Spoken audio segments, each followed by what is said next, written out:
Shields up, Ironbreakers, and welcome back to Monster Hunter Wilds. A couple of days ago, I did a community post here on the channel where I asked you to post your biggest concerns for Monster Hunter Wilds. Shortly after that, I did a live stream where we talked about a lot of those concerns. I brought some of my own personal concerns to the table, and I had a discussion with my community so that we could figure out exactly what are the things that we are the most concerned with when it comes to Monster Hunter Wilds. By the end of that live stream, I tried making a comprehensive list of the biggest concerns that we had and that we discussed during the live stream, and I placed all of those into a straw poll where people could go and vote for what is the thing that they are most concerned for when it comes to this game. I gave everybody 3 votes because otherwise we would end up with a skewed list where most people would probably pick like 1 or 2 things, and with 3 votes we get a bit of a more diverse list and we get a clearer picture, I believe, of what the community is worried about when it comes to this game. Now, I've posted this straw poll over on Twitter and YouTube because these are the 2 social media platforms that I post in, and I wanted to get as much feedback as I possibly could. And I understand that if a lot of people were to take a look at that list, they might feel like, oh, actually the one thing that I'm worried about is not even on the list. Because at the end of the day, I'm not going to be able to pick up every single worry existing in the world. We're going to have to pick what are the biggest problems that we consider the game might suffer from so that we can have an actual concise and clear list. And from that list, in today's video, I'm going to be talking about the top 10 concerns that the community has. Now, before we begin this video, it is important to mention that despite the fact that I posted this on Twitter and on YouTube and we talked about it on a live stream, and I try to basically get as many eyes as possible on this list, this is still just an excerpt from my own community, the community of people that watches me. Not everybody that plays Monster Hunter watches me. Not everybody that plays Monster Hunter knows or needs to know who I am to begin with. I'm under no delusions or anything like that. It is just something that I was like, hey, look, this is the audience that I have access to. Let's see how they feel about these things. And that is what this video is going to be. And also, before we get into the list proper, I should also mention that regardless of all this, I'm going to be playing Monster Hunter Wilds. I am super excited for Monster Hunter Wilds. After what I've played with the build over at Gamescom, I think that the team is moving the game in the right direction, even if there are a couple of things that bothered me. Interestingly enough, some of the things that bothered me the most didn't even make the top 10, which is interesting. But, it is what it is, and therefore, today I want to be able to represent your voice, the people that watch my videos, the people that, voted on this straw poll, and we are going to be talking about all the things, and I'm going to try to explain each of these concerns to the best of my ability. So, let's get things started, and at number 10, we have amount of content. So this particular concern is whether or not the game is going to have enough content to sustain the player base for a long period of time. Now, for those of you that might be new to Monster Hunter, usually Monster Hunter games have easily hundreds of hours of gameplay. That's kind of like the expectation that the community has. And I'm going to be real in terms of amount of content. This isn't something that I'm personally super concerned with. I don't even think that this was on my list to begin with, because I don't know how many of you guys remember, but in Monster Hunter World, the basic content was, when the game came out, 31 monsters and 5 maps. That was the content. That was it. And that was enough to get us like several hundreds of hours of gameplay. And this is before they added any of the new monsters as DLC, which was also added later, and we got events and all of that stuff. I'm talking about just on release. It was 31 monsters and 5 maps. And the game was awesome, and those monsters kept us busy for a significant amount of time. They did a fantastic job with that. And the director of Monster Hunter Wilds, Tokura-san, is the same director of Monster Hunter World. So I feel like they're probably going to nail it down. In terms of predictions, I believe we're still going to get like 5 locales. Whether or not they're going to be seamlessly connected at this point, I don't think it is known yet. But regardless of that, I think we're getting 5 locales. Again, this is speculation. This is not confirmed. And I would expect us to get a base number of monsters around 40. Maybe I'm being a little bit too optimistic there, but that's what I would expect. But regardless of that, The 10th worry that the community has is most definitely the amount of content with 350 votes. Coming in at number 9, too many reveals in trailers. Now, this is actually something that I talked about in my interview with the developers, where I expressed that we as a community would prefer it if they would keep more things close to their chest. Now, naturally, this is not something that the entirety of the community is going to agree with. I know that a lot of people is like, no, I need to see everything. I need to see the whole monster roster so that I know if the game is worth my money or not. And I understand that sentiment, but personally, I always feel like nothing really beats a good surprise. And Capcom has definitely been known to reveal way too much of the monster roster with marketing material and stuff like that. Now, for those of you that didn't watch the interview, the response there was Ryozo basically said that, we introduce monsters based on their significance to the locales. As we're introducing the locales, it's a good synergy, it's a good strategy for us, it works. But Fujioka-san said, having said that, Monster Hunter World was kind of like almost a reboot of the franchise. It was a reintroduction of the franchise to the West, and therefore they felt that they had to reveal a lot of things.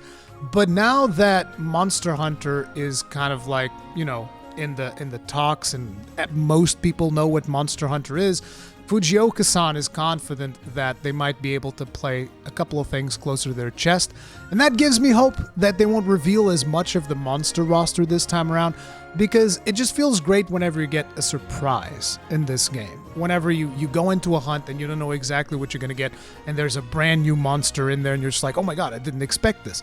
Like, one of the examples that I always like to bring up, and I brought it up in my interview as well, is the fact that I didn't know that the guiding lands were a thing. I had no idea that those were in the game. So when I finished the game, when I finished Iceborne, and they actually fly us out to the guiding lands, I was like, this is a whole new map? This is amazing. And new monsters? And we can just keep hunting here forever? So I want more moments like that for the community to enjoy. And it seems like a lot of people in the community agree with me. 358 votes that there's too many reveals and trailers, and we would like to see less of those reveals. This doesn't mean that we want to see less trailers. We just want to see less information revealed, like show us maybe weapon mechanics more and monsters less, maybe. I don't know. Coming in at number 8, we have weapon designs with 365 votes. So this might be a little bit confusing if you happen to have started with Monster Hunter Rise, for which most of the weapon designs were pretty cool. But in Monster Hunter World, we had this concept that Capcom experimented with, where they would have these weapons that would look fairly basic, and then they would, put some monster pieces on top of them, as opposed to making dedicated designs. But the community did not like that at all. We memed on it quite a bit in my community whenever we'd get like a weapon. And we're just like, bro, what's going on? I mean, dual blades mains will remember the drumsticks, which, yeah, those were pretty terrifying. Those were pretty PTSD inducing. And the community is going to take a long time to recover from those. Me personally, the things that I remember the most was actually Glavenus's Gunlance, because I remember seeing Glavenus's Gunlance from Generations, and then I saw Glavenus's Gunlance in Iceborne, and I was like, what is this? Or the Brachydios Gunlance, and I was like, what did you do? Why would you do this? It looks terrible. So, yeah, the community is obviously still concerned about some of those, but yeah, looking at the base designs that we've seen so far in Monster Hunter Wilds, doesn't seem like that is going to be the case anymore. So hopefully this is not going to be a problem, but it is definitely one of the community concerns. Coming in at number 7, multiplayer cutscenes / companions with 386 votes. Now, this is something that I explained on the live stream, because this is a double-edged concern that people have.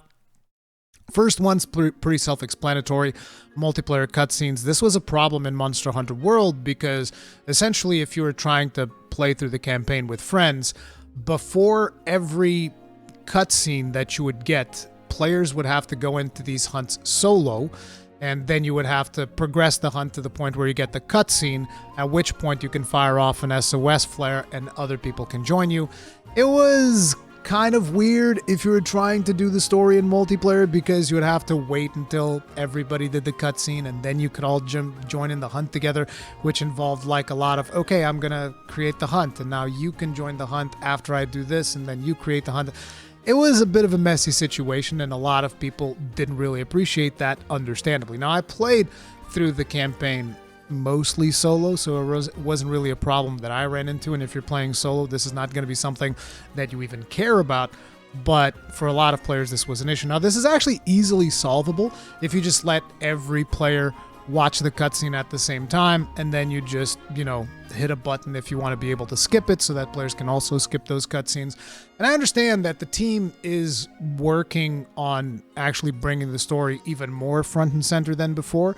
This is something that is made obvious to me from what I've seen on the first mission, because you get to play the first mission in that Gamescom build. This is something that a lot of people haven't seen yet because we weren't allowed to actually record it, and I think it was the right call because, you want people to experience those things first time when they're actually into the game. I personally really enjoyed the story, and I think that the team is doing a good job with it.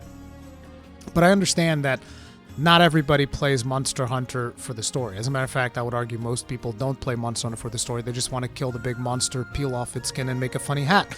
This is just the way that it goes, right? So we'll see if this is something that is addressed or not. One of the things that I can confirm to you is if you're playing solo, you can absolutely skip cutscenes. Cutscenes are skippable, but in multiplayer, we don't have a hard confirmation yet. But like I said, this is a double-edged concern because there's also the concern about companions. Now, when it comes to companions, some of people's concerns is like, are companions going to make, the quest scale? Are companions going to be more efficient than playing with random players?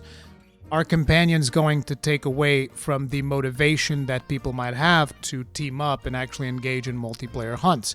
These are concerns that the community has, and they're tied to multiplayer, and I figured I'd bundle these two together because this is kind of a hot topic in the community. A lot of people are concerned about the cutscene situation in multiplayer, and also a lot of people are concerned with the companion situation in multiplayer. I will try to get some more information on this whenever I can, but for now, we don't really have confirmation of any of this, but this is the seventh biggest concern of the community right now.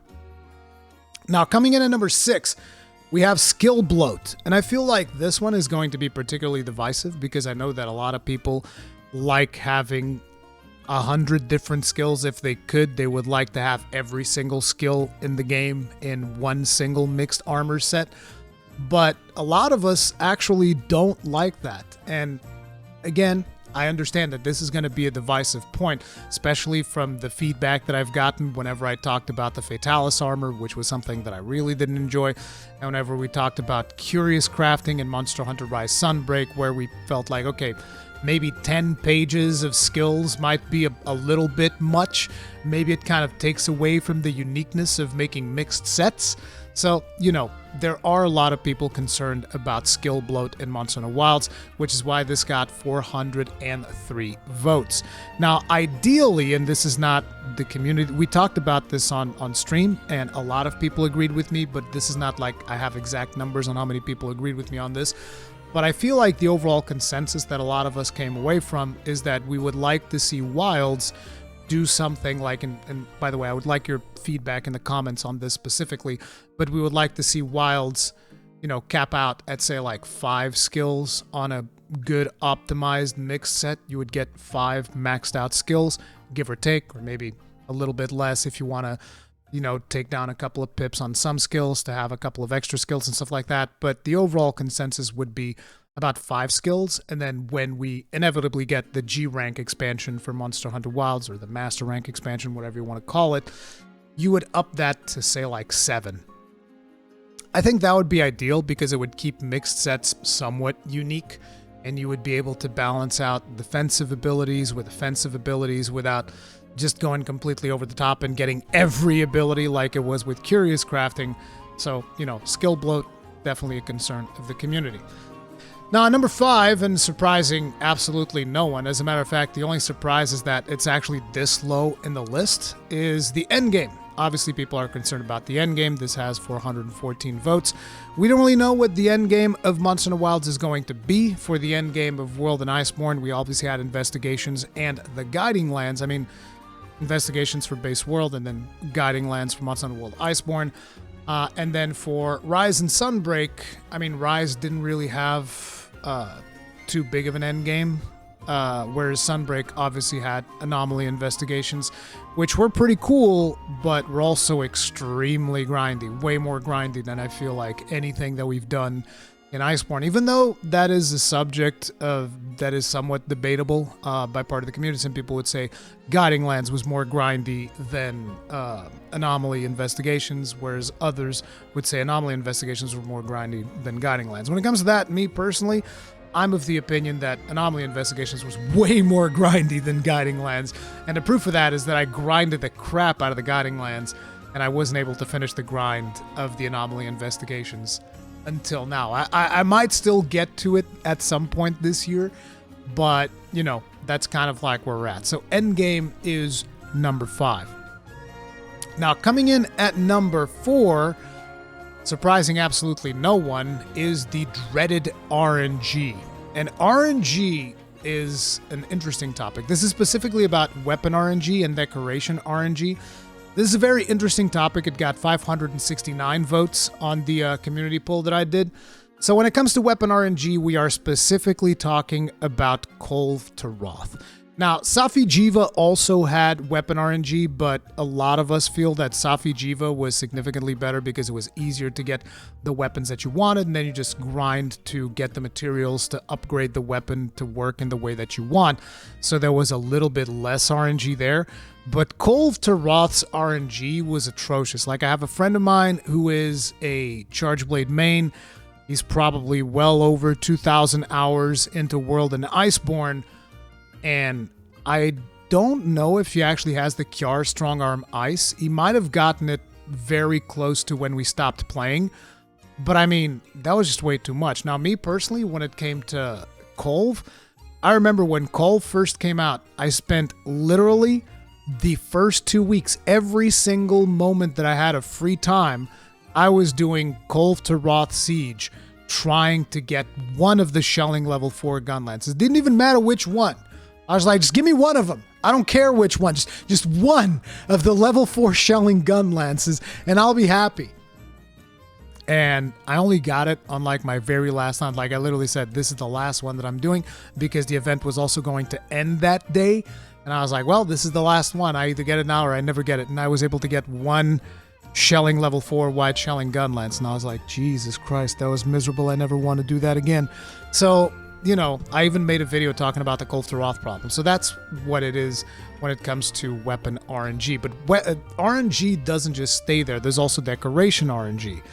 Now, you know, with Rise and Sunbreak, we got the craft decorations, which was really cool.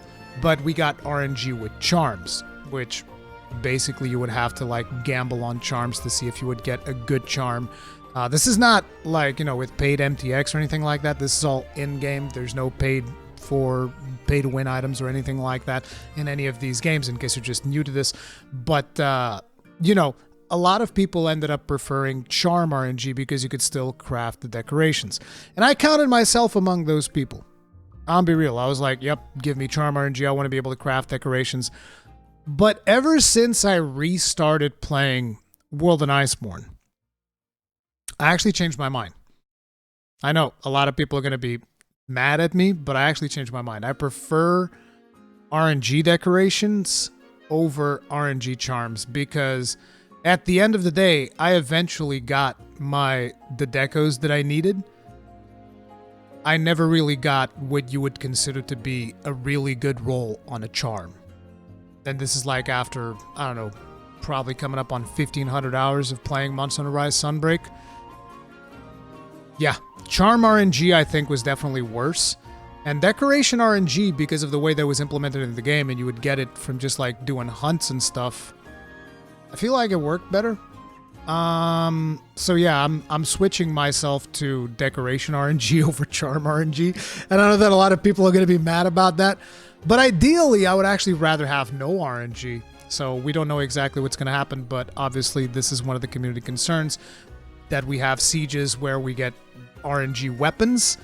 I keep saying RNG. Sometimes people come into my videos and they're like, what does RNG mean? Random number generation. It's completely random, and there's nothing you can do to, improve your odds at getting things. One of the best aspects of Monster Hunter is you being able to control the loot that you get. So it's like, I want to go craft this big fire sword. You're going to go kill Rathalos, and Rathalos is going to drop the materials for you to be able to craft your big fire sword. Those materials have differing chances of dropping the material that you actually need, but you know that it's like if you keep hunting Rathalos, you're eventually going to get the materials to do that fire sword. Whereas when it comes to random generation for weapons, like with Kol Tiroth, you have absolutely no control as to whether or not you're going to get the thing that you're looking for, and it's the same thing with decorations. You have absolutely no control. So if we're able to somehow influence this RNG in Wilds, it would be much better, but this is definitely one of the community's biggest concerns, coming in at number 4. And now we're reaching the top 3. And coming in at number 3 is another thing that I talked about in my interview, which is paid DLC versus event quest rewards balance, with 629 votes. You guys might be wondering, what exactly does this mean? Well, with Monster Hunter World, a majority of the rewards that we would get would be in the form of event quests. So Capcom would release these event quests, which would be sometimes monsters with modified HP values, or just, a specific assortment of monster pairings, sometimes in an arena, sometimes in a map, and you would go and you would do these events, and they would be themed around something, and you would get these special tickets that would allow you to craft interesting things, sometimes cosmetic things, other times, actually good weapons that you would be able to craft, but usually really cool rewards that you would be able to then use as layered armor, as transmogs that would really let you do some crazy fashion. Now, when it came to Rise and Sunbreak, there were still event quests, but there was definitely a shift in the balance where a lot of the really, really good cosmetic items and stuff like that were moved over to paid DLC. Some very specific examples of that I gave were the Lost Code weapons, because they had a unique sheathing animation, and obviously the plushie weapons, because they were different from pretty much anything that we can get in game. Even though there is like the teddy bear hammer, you can get that in game, but you can't get one of those for every one of the weapons, so that's kind of like the source of that particular problem. We felt that the balance was shifted from World and Iceborne to Rise and Sunbreak, and in Rise and Sunbreak we felt that that balance was leaning too far into the realm of paid DLC, which is why I'm not particularly surprised that this is so high up in the list of concerns that the community has for this game, because we've seen how this industry goes, and often stuff tends to get skewed more and more towards the paid side of things, which is disappointing because Monster Hunter has always had amazing events. And I'm not saying that Rise and Sunbreak didn't have amazing events and really cool skins. I'm just saying that the balance definitely felt like it was tipped more towards paid DLC versus us getting stuff in event quests. Because look, at least as far as I'm aware, a majority of the community isn't even against paid DLC. We think it's fine. It's like, look, you want to do paid DLC, paid cosmetics, all that stuff, sure. But we need to get stuff of comparable quality in the game, and we need to be able to get those in the form of event quests, which is pretty much what the essence of Monster Hunter has been for the longest of times. So hopefully, with Wilds, this gets reined back in. Now, this is one of the questions that I made during my interview, and we didn't really get a particularly good answer. They talked about layered armor and all that stuff, felt like a bit of a dodge. But, I could have pushed it. I ended up not pushing that particular point because I felt like I'm probably not going to get a good answer, because if it was a dodge, then they're not going to answer it the second time, and I'm going to waste valuable interview time, so I ended up not pushing through with that. But I did ask the question, and it was not the best of answers, let's put it like that. But, that is coming in at number 3. Now, number 2, the difficulty. And when it comes to difficulty, it's actually an interesting topic, because it kind of goes a little bit both ways, even though I would argue a majority of people, coming in at 646 votes, a majority of people were saying that, like, hey, look, village rank in Monster Hunter Rise was a joke. It was the easiest thing we've ever seen in any Monster Hunter game, as far as I'm concerned. Okay, I didn't play all of the older games. I played Try, 3U, Freedom Unite, 4U, Generations Ultimate, all of, World, Rise, Sunbreak, and Rise Village was a joke. It was way too easy. It was like rained down to the supreme. And I understand that, Rise was also meant to introduce a lot of people to the Monster Hunter franchise because it came in after World. It was a Switch exclusive, so it was going to introduce a whole bunch of new people to the game. So they wanted to make it easier and more accessible. But the community basically felt that there's a problem here. And that problem isn't even that there wasn't challenging quests in Rise and Sunbreak, because there definitely were.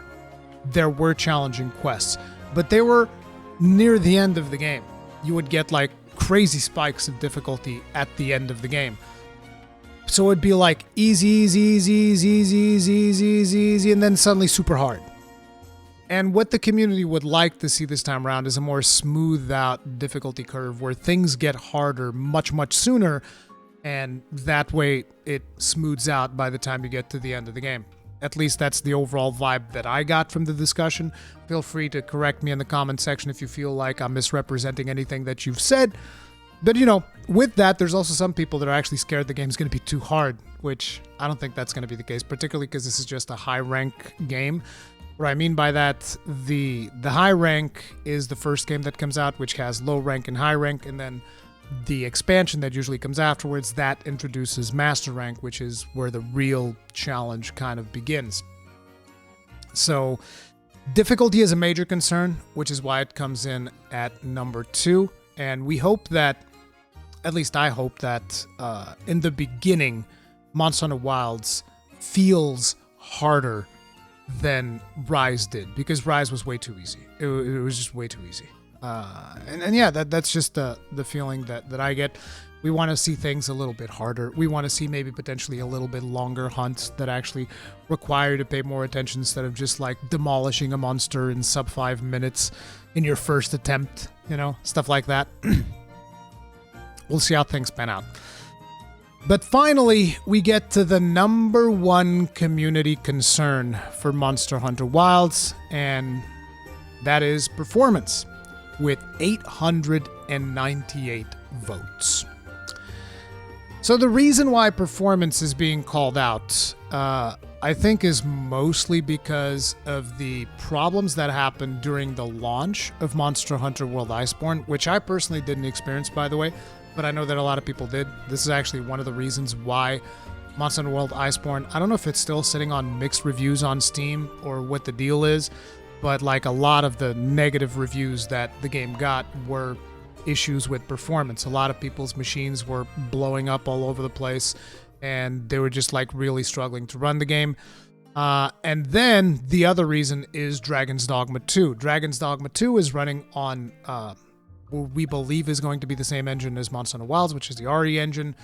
And I say we believe because I believe there's like a different version of the RE engine in the works, which is REX or something like that. I remember reading about that in one of the shareholder meetings or whatever it was, where they talked about the next stage of the RE engine. So I don't know if Wilds is same RE engine or is it like a modified version or what the deal is. But Dragon's Dogma 2, running on the RE engine, had some serious performance issues, particularly in the main city.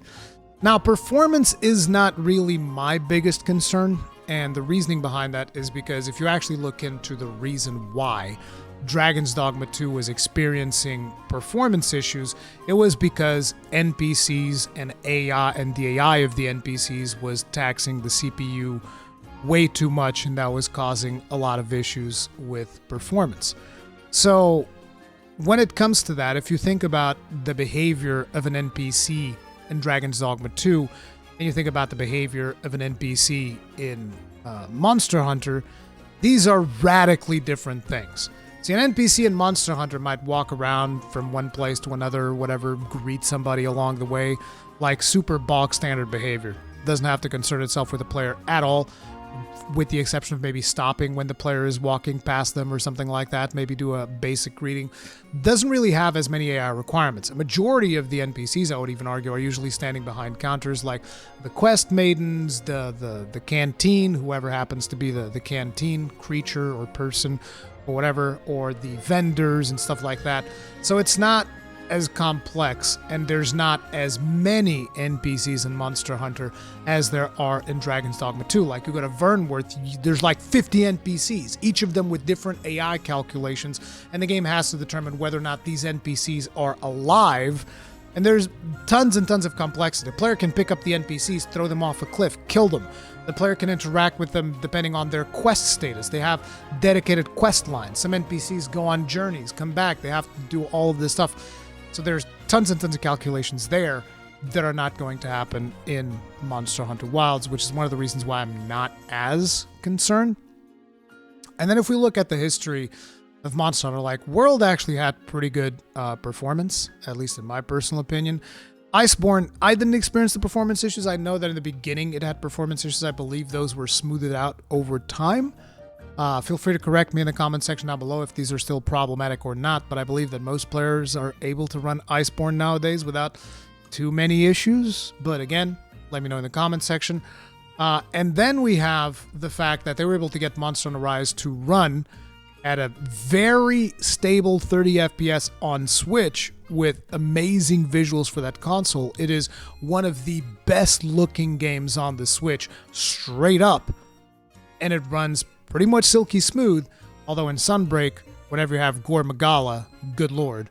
The Gore Magala wing textures, I remember, with the friggin' fog effects and stuff like that. Yeah, those would tank those FPSs on the Switch right down into the dirt. But apart from that, the game performs really, really well for something that's running on a Switch, and it is doing everything that it's doing. At least this is my personal opinion. So when it comes to performance, I'm not overly concerned. Now, I understand that a lot of people have been watching the build from Gamescom. If you do some research into how long it takes to make a demo build and all the things that you got to do in order to maintain that build, you'll probably arrive at the same conclusion that I have, which I believe that build might be somewhere near to 8 months to 1 year old when compared to the current main branch of the game. And this is not insider information. I actually don't know if that is the case or not. This is just from me researching overall, game development and stuff like that. That was the conclusion that I've reached. So it's a pretty old build. It's something that they kept at 30 FPS to make sure that it is stable as possible to run on the dev kits that they're taking out into show floors. So I'm not overly concerned about how well that performs when compared to the final product. I could end up being proven wrong, and the game comes out and it's actually a complete crapshoot when it comes to performance. That's a possibility. I don't know the future, but I don't think that's going to be the case. As to whether or not the game is going to run on 60 FPS on a base PlayStation 5 and Xbox Series X, I think that might be a tough ask because the team is really ambitious when it comes to this game. The size of the map, the amount of interactability that we have in that map, I think it's going to be rough for them to get 60 FPS on PS5. But you guys were like, well, why aren't you concerned about performance then? Because I don't know if it's a performance issue as much as it's simply a hardware limitation issue. The console is like 4 years old at this point, if I'm not mistaken. By the time the game comes out, it's not going to be 5 years old because it came out in like November. And I don't expect the game to come out in November. I expect it to come out like Q1. That would be my prediction. But yeah, I don't know if the performance is going to be good or not. But definitely that is one of the biggest concerns of the community. But anyway, that's going to be it for this video. Let me know how you feel about this list in the comment section down below. Do you agree? Do you disagree? And keep in mind, regardless of all of these concerns, I mostly did this to act almost like feedback in case Capcom ends up seeing this video and they're like, okay, what are the biggest concerns the community has? And these are based off the people that I could reach within the community. They don't necessarily represent the entirety of the community. There's just a slice. I'm just doing my best to represent you guys as best as I can. But yeah, that's going to be it for this video. If you guys enjoyed it, hit the like button. If you did not enjoy it, the dislike button. Feedback is important. I'll see you guys on the next one. Stay strong. Stay safe. Peace out.